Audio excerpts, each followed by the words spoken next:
Day 2, I'm going to see if I can make it to the gym. I mean, I've set myself the goal of trying to go to the gym every day during these trips. Since arriving in China, I've noticed everyone runs, walks, and trains starting at 6 a.m.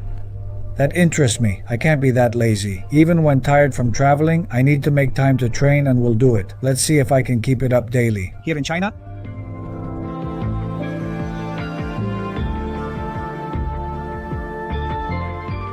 the hallways in these hotels look like something out of a super long mystery movie.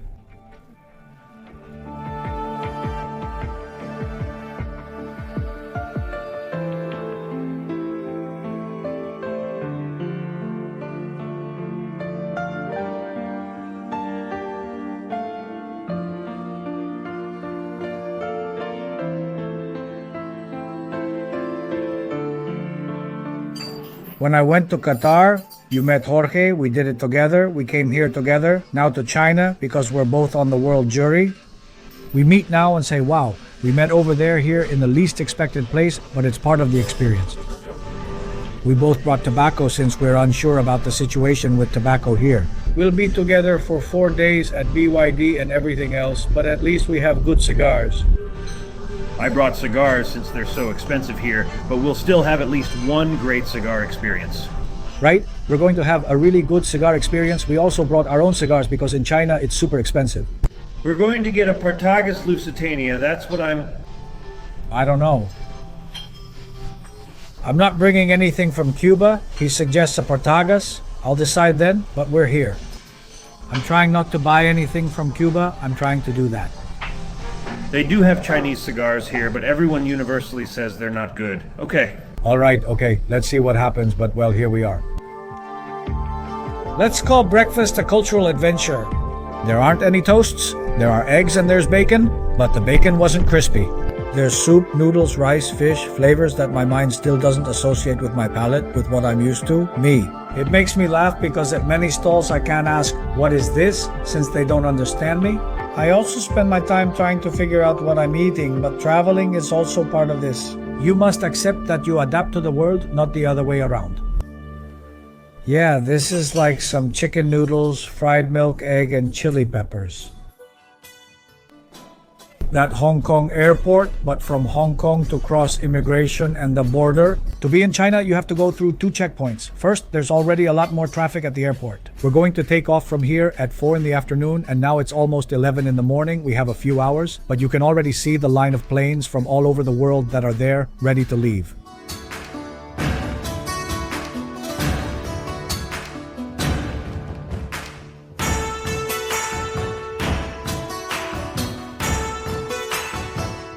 That device you saw there is for charging phones with batteries.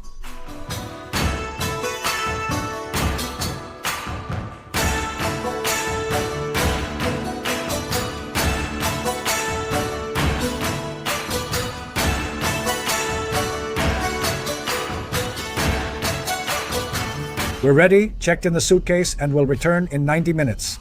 I already have the BYD representative here, along with other jury members arriving from Vancouver and Montreal, Canada. Now we're going to the downtown of this town, of this city, because this is a city. I want you to take me to the DJI store because I want to see the drones. I'll ask if you can buy drones here and fly them in the United States. Since you can't buy them over there, it'll be an interesting day of questions.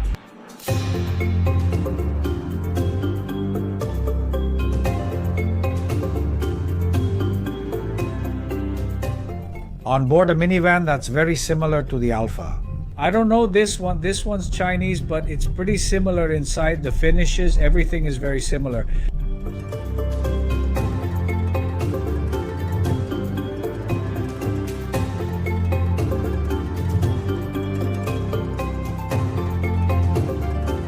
Well, this one I'm in now as a passenger is called Rowe, but I just noticed that Buick also has one that's pretty similar because they have to have products for the market they're using, of course, but I didn't know that.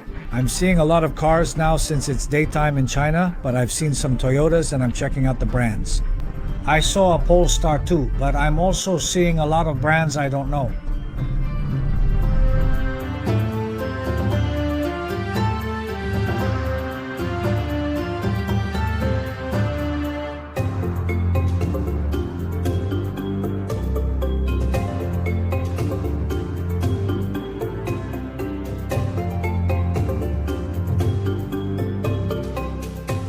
This is the city of Shenzhou. This was a fishing village about 40 years ago. Back then, the government chose to build a big city. They hired top architects worldwide, gave them free rein, and now it's a major city. They just brought us to a shopping center, but it's very American, very modern. For example, Balenciaga. I don't buy anything from those brands, but it's not something typically Chinese like I would like. But tonight we'll do it elsewhere, where we're headed. I say, but who shops here? Because there wasn't a single one of the cheap stores we know. There was no Zara. H&M, nothing normal, everything was super expensive. The scale, the silent shine, cleanliness. Here, everything seems designed to remind you how little you need any of this. You don't need anything, but it's all here. You look and think, wow, this mall is beautiful. I want them to take me out to see authentic traditional Chinese things, like at a bazaar. The Chinese people bargaining over prices, that sort of thing. Chanel, Hermes, Dior, all that isn't me. I don't wear those brands. It's great to see architecture like this building here and the one over there that looks like a giant bullet. It's incredible.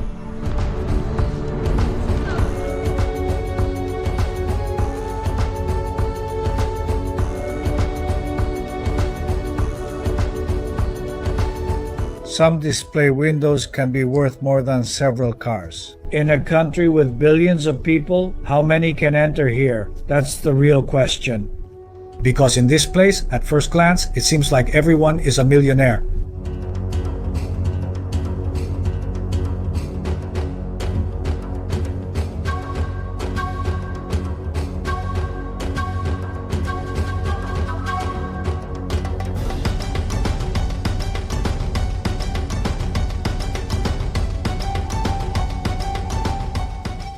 This is a super expensive mall. We just came to the food court and everything looks so good. Of course, I don't know exactly what each place has, but it's really good, really expensive. I already told you I want them to take me to the local town, to the corner shop to just eat whatever they have there. This is nice, but I want to see the other stuff.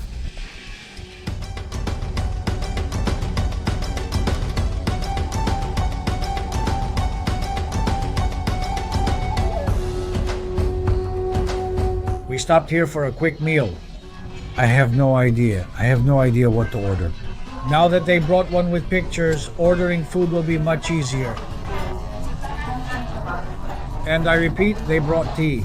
I'm not a tea customer, but I'm with people from Bayou here in the group too. I don't want to be the only one who wants to order a beer. Those are disc jockey voices. Something big is happening.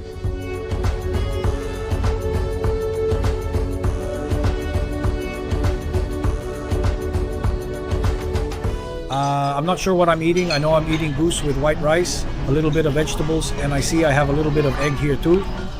Thanks to the translator I have next to me, she was the one who helped me choose the food, and I hope I like it. I'll try everything I see on the way and see what happens. Goodbye. Eating in China is a constant discovery. You never know what to order or eat. It's a mind bender, and that's exactly what makes this place unforgettable. Well, what I just ate wasn't bread, it was more like a goose, like a swan. I just ate that, which was really good. A little bit of rice. I didn't eat everything that was on the plate, which was tofu. And one more thing, I didn't just eat. That's great to keep me going since we're heading to the airport and I don't know when we'll eat next. I didn't like the tea. I'm just not a tea person, and that's proven. This guy who's with us, he's from BYD Investments. His name is Connor. He's accompanying us. He's going to be our guide. I've already explained to him that I need 2 hours for each car they're going to give me so I can record for an hour to do it outside. I drive in 15-20 minutes. But if I don't feel like it, hurry up please, because if you rush me, then I don't want you to give me just any car. Only give me the cars you can let me have for 2 hours. Jorge and I will help each other. He'll record me and I'll record him.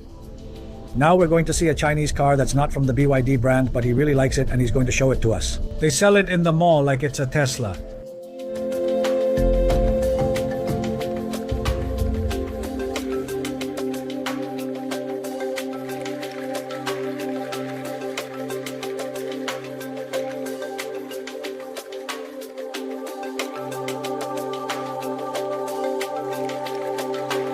You know, I'm with BYD, but this guy, who is also BYD, just likes these cars unrelated to BYD. I got to know this company, Sayo, as a company that makes batteries. I think they make vacuum cleaners and phones. This looks like a Taycan. This looks like a Taycan. It's really nice. I'm gonna go into the store because wow, they're amazing. I've never driven one. I'm just looking at it. They look really good. Wow, the phones here make this store look like an Apple store. Besides having the cars, they also have the phones in the same place, which I mentioned before because I know them for their phones. Above all, the car is very nice. It has a design. You can see it's very well finished. I don't see any bad joints anywhere.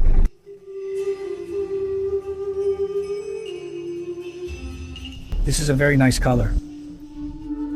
Wow.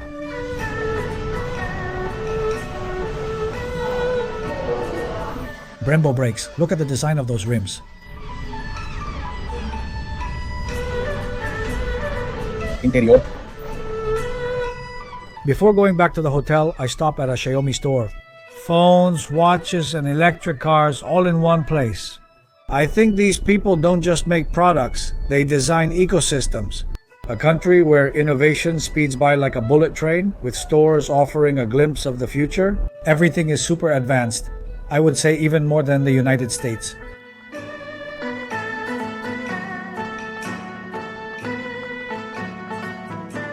Yes, I have washing machines, TVs, phones, and vacuum cleaners in the store, but the car is especially nice. Right?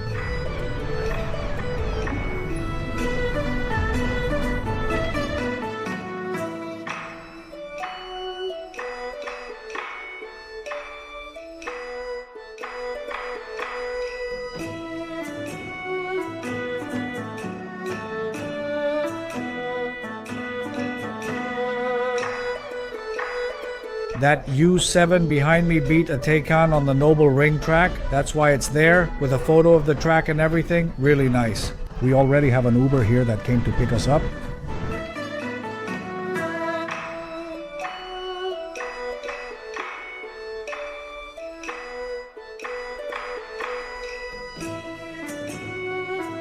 This car we're in right now is a BYD car. It's called Denza D9. It's like a luxury minivan. Like the Toyota Alphard I showed you, the one I was telling you about that I took from the airport and looks spectacular. There are a lot of them in China. A car that has been chosen and is the favorite of many VIPs because of its comfort, since you can have a driver. It has various controls, including the one I'll show you now. The armrest has a screen to control everything. Massages, air conditioning. It has a panoramic sunroof in the back and a smaller one in the front.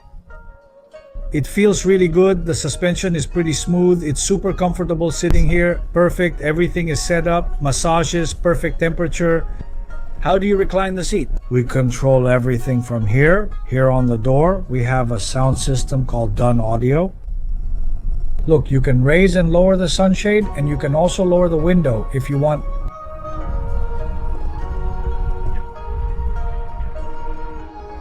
An important fact, this car is completely electric.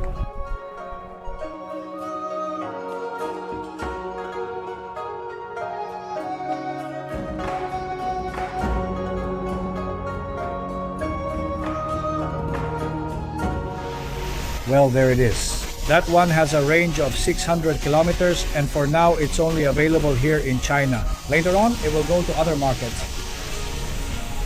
This hotel has a direct connection to the airport, so we don't have to get a car or anything. Last night I got a car because I had to go somewhere, which would be immigration over there, about 20 minutes away, and then come back here again. But here we go. This is going to be the last plane before we get to where we're going, until the 9th when I return to Miami. While I wait at the airport, I think I've spent more time in transit than on solid ground, but one important thing, all the trips that are worth it are like that. They throw you off your rhythm, they reconfigure you, they give your mind a restart.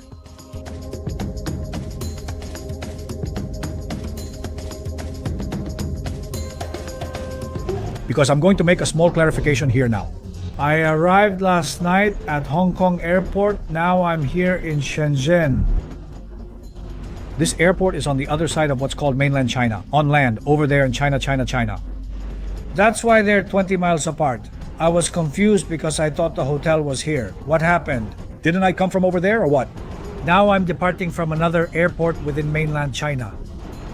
Here I'm going to point out something else important.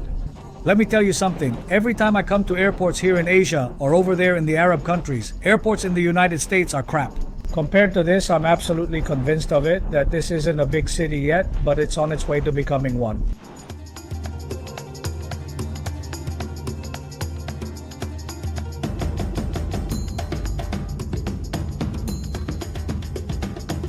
I just went through security for a domestic flight in China and have never been searched so thoroughly in my life. They took my power bank. I'd heard some European airlines, especially Arab ones, do this. And I was afraid they were going to take away my camera batteries too, because they checked them. They checked the numbers on my camera batteries and I worried they'd take them, leaving me without a camera, but I got through fine. A girl checked everything on me and took my shoes off, took everything, but it's okay, it's for security, I understand that. The power bank, I don't understand, because I brought it into China and they didn't take it away from me. I don't get the problem. I flew internationally and they didn't take it from me.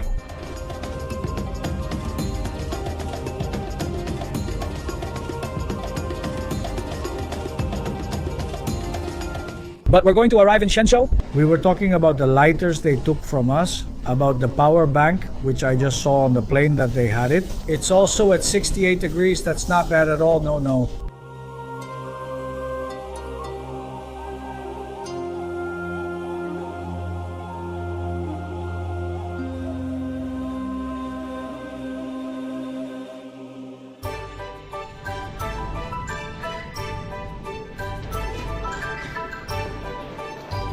Here to here.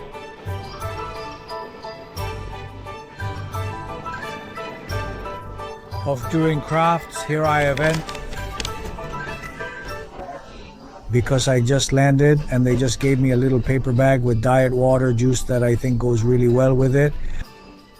In Shenzhou, I'm greeted by the BYD team. They smile, hand me the room key, give me a gift, and give me a backpack that has a battery inside because they confiscated my power bank at the airport. The BYD team, speaking clearly, tells me to prepare because what I'll see is unlike anything else.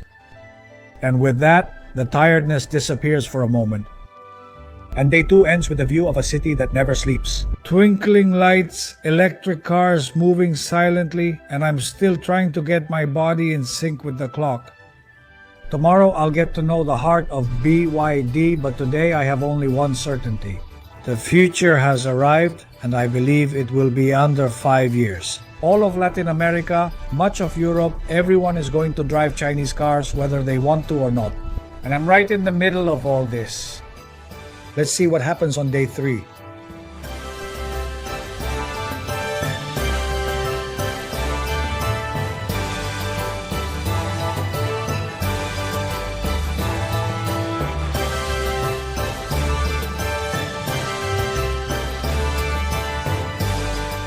Well, we just arrived here at the main hotel. This is the BYD table behind me.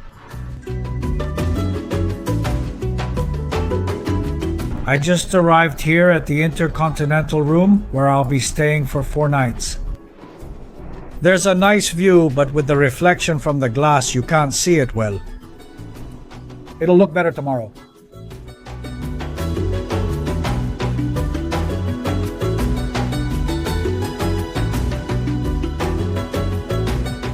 I just got back to the room, lunch is over, everything's done, and now we're going out for a smoke, but what's up? I need to lie down and sleep for at least 8 hours. Tomorrow is day 9. We're leaving at 7 a.m. and everything will change. This way I can recover from the long trip. Day 2. An important fact that I forgot to mention to you.